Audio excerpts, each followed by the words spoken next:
नमस्कार। आकाशवाणी से विश्व दर्पण के साथ मैं विशाल शर्मा।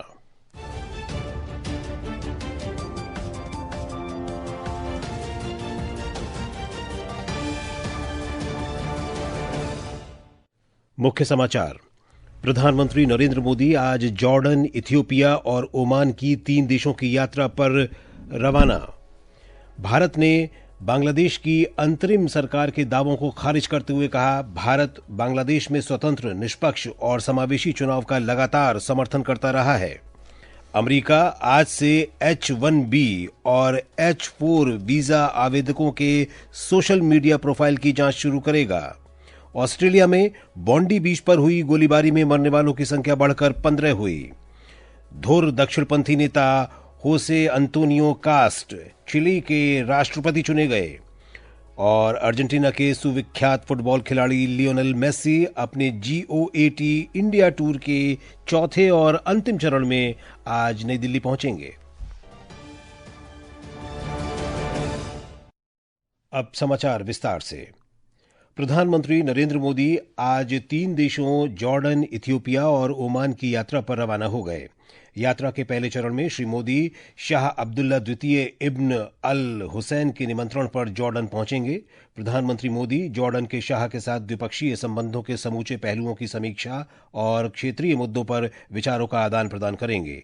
श्री मोदी की यात्रा दोनों देशों के बीच राजनयिक संबंधों की स्थापना की 75वीं वर्षगांठ पर हो रही है। हमारे संवाददाता ने बताया है कि भारत और जॉर्डन के बीच सहयोग आपसी रूप से मैत्रीपूर्ण संबंधों पर आधारित है। भारत और जॉर्डन के बीच संबंध गहरे ऐतिहासिक जुड़ाव, आपसी सम्मान और राजनीतिक, आर्थिक तथा रणनीतिक क्षेत्रों में बढ़ते सहयोग पर आधारित हैं। आधुनिक दौर में भारत की स्वतंत्रता के बाद राजनीतिक सहयोग को गति मिली है और जॉर्डन पश्चिमी एशिया में भारत का एक महत्वपूर्ण साझेदार बनकर उभरा है। दोनों देशों के द्विपक्षीय संबंध नियमित उच्च स्तरीय संपर्कों और नेतृत्व के स्तर पर गहरी समझ से परिभाषित होते हैं। किंग अब्दुल्ला द्वितीय कई अवसरों पर भारत का दौरा कर चुके हैं, जिनमें वर्ष 2018 की ऐतिहासिक यात्रा भी शामिल है। प्रधानमंत्री नरेंद्र मोदी का जॉर्डन दौरा लगभग 4 दशकों में किसी भारतीय प्रधानमंत्री की पहली पूर्ण द्विपक्षीय यात्रा है। यह यात्रा भारत जॉर्डन संबंधों को अधिक सुदृढ़ करने तथा दोनों देशों के बीच मित्रता तथा सहयोग को और मजबूत करने की दिशा में महत्वपूर्ण मानी जा रही है। जॉर्डन से विनोद कुमार की रिपोर्ट के साथ समाचार कक्ष से मैं राजेश मीणा। यात्रा के दूसरे चरण में प्रधानमंत्री कल अफ्रीकी देश इथियोपिया की राजधानी अदीस अबाबा पहुंचेंगे।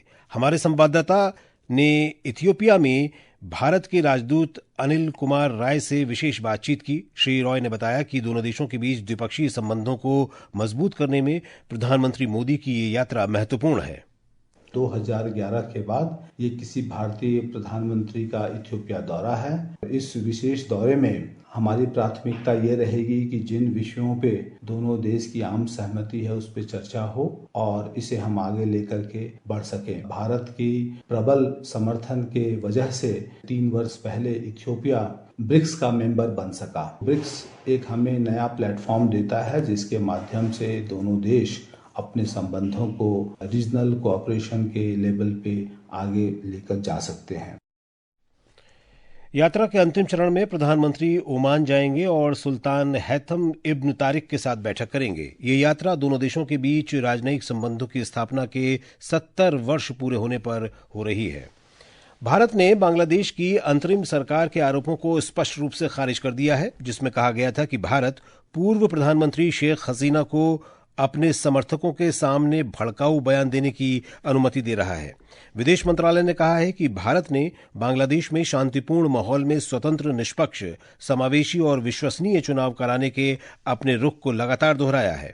इसके अलावा भारत ने कभी भी अपनी धरती का इस्तेमाल बांग्लादेश के हितों के विपरीत नहीं होने दिया। भारत को उम्मीद है कि बांग्लादेश की अंतरिम सरकार शांतिपूर्ण चुनाव कराने सहित आंतरिक कानून व्यवस्था सुनिश्चित करने के लिए सभी जरूरी कदम उठाएगी। अमेरिकी सरकार आज से सोशल मीडिया प्रोफाइल की जांच सहित H-1B और H-4 वीजा आवेदकों की गहन जांच पड़ताल शुरू करेगी। एक रिपोर्ट।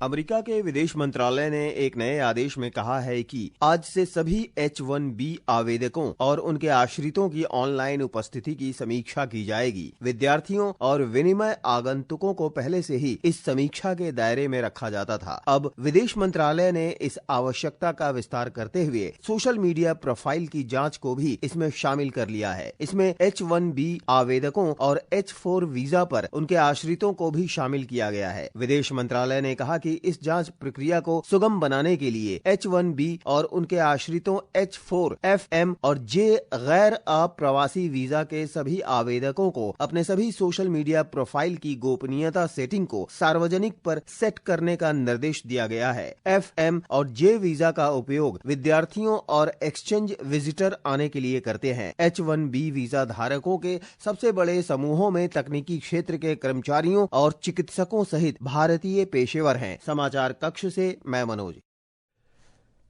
अमेरिकी सांसद राजा कृष्ण मूर्ति ने चेतावनी दी है कि अमेरिका भारत संबंध ठंडे और उदासीन दौर में प्रवेश कर चुके हैं। उन्होंने कहा कि हाल ही में अमेरिका की नीति में हुए बदलाव 3 दशकों में बनी साझेदारी को कमजोर कर रहे हैं। कृष्णमूर्ति ने शिकागो में आयोजित इंडिया अब्रॉड डायलॉग में अपने मुख्य भाषण के दौरान ये बात कही। विश्व दर्पण आकाशवाणी से प्रसारित किया जा रहा है। ताजा समाचार जानने के लिए आप हमारे social media handle X@AIR News Hindi को फॉलो कर सकते हैं। विश्व दर्पण में आपका फिर स्वागत है। ऑस्ट्रेलिया में यहूदी उत्सव हनुक्का के पहले दिन सिडनी के बॉन्डी बीच पर हुई गोलीबारी में मरने वालों की संख्या बढ़कर 15 हो गई है। ऑस्ट्रेलिया की पुलिस ने इस गोलीबारी को आतंकवादी घटना कहा है। अधिकारियों के अनुसार कथित शूटर 50 वर्षीय पिता और 24 वर्षीय पुत्र थे। हमलावर पिता मारा गया और पुत्र पुलिस हिरासत में अस्पताल में है। इस घटना में 2 पुलिस अधिकारियों सहित 42 लोग घायल हुए हैं। घटनास्थल से 6 बंदूकें और 2 IED भी बरामद किए गए हैं। ऑस्ट्रेलिया के प्रधानमंत्री एंथनी अल्बनीज ने इस हमले की निंदा करते हुए इसे आतंकवादी हमला बताया है। ये खुशी और उत्सव का समय होना चाहिए, न कि हिंसा का। ये यहूदी विरोधी और आतंकवादी कृत्य था जिसने हमारे देश पर प्रहार किया। ऑस्ट्रेलिया के यहूदियों पर हमला प्रत्येक ऑस्ट्रेलियाई नागरिक पर हमला है। हर ऑस्ट्रेलियाई नागरिक को निर्भयता के साथ जीवन यापन का अधिकार है। हमारे देश में घृणा या आतंकवाद के लिए कोई स्थान नहीं है। प्रधानमंत्री नरेंद्र मोदी ने इस बर्बरतापूर्ण आतंकी हमले की कड़ी निंदा की है। चिले ने धुर दक्षिणपंथी नेता जोसे एंटोनियो कास्ट को अपना अगला राष्ट्रपति चुन लिया है। जोसे एंटोनियो कास्ट ने अपने तीसरे प्रयास में 58% से अधिक मत प्राप्त करके निर्णायक जीत हासिल की। उन्होंने सत्तारूढ़ वामपंथी गठबंधन की कम्युनिस्ट पार्टी की उम्मीदवार जेनेट जारा को हराया। नए राष्ट्रपति जोसे एंटोनियो कास्ट अपने कार्यकाल की शुरुआत 11 मार्च 2026 को करेंगे। चिले में ये पहला राष्ट्रपति चुनाव था। अर्जेंटीना के फुटबॉल खिलाड़ी लियोनेल मेसी अपने GOAT इंडिया टूर के चौथे और अंतिम चरण में आज नई दिल्ली पहुंचेंगे। मेसी की ये भारत यात्रा 14 वर्षों के बाद हुई है। एक रिपोर्ट।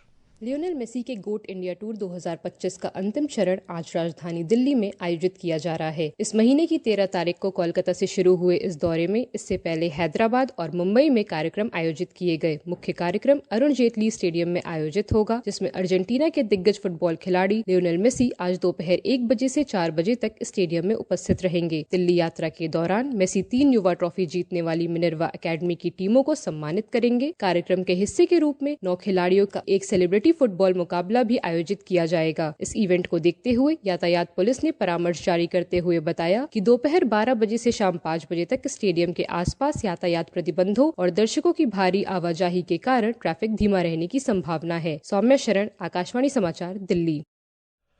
और अब अंत में मुख्य समाचार एक बार फिर। प्रधानमंत्री नरेंद्र मोदी जॉर्डन, इथियोपिया और ओमान की 3 देशों की यात्रा पर रवाना हुए। भारत ने बांग्लादेश की अंतरिम सरकार के दावों को खारिज करते हुए कहा, भारत बांग्लादेश में स्वतंत्र, निष्पक्ष और समावेशी चुनाव का लगातार समर्थन करता रहा है। अमेरिका आज से H-1B और H-4 वीजा आवेदकों के सोशल मीडिया प्रोफाइल की जांच शुरू करेगा। ऑस्ट्रेलिया में बॉन्डी बीच पर हुई गोलीबारी में मरने वालों की संख्या बढ़कर 15 हुई। धुर दक्षिणपंथी नेता जोस एंटोनियो कास्ट चिली के राष्ट्रपति चुने गए और अर्जेंटीना के सुविख्यात फुटबॉल खिलाड़ी लियोनेल मेस्सी अपने GOAT इंडिया टूर के चौथे और अंतिम चरण में आज नई दिल्ली पहुंचेंगे। इसके साथ ही विश्व दर्पण का ये अंक समाप्त हुआ। नमस्कार।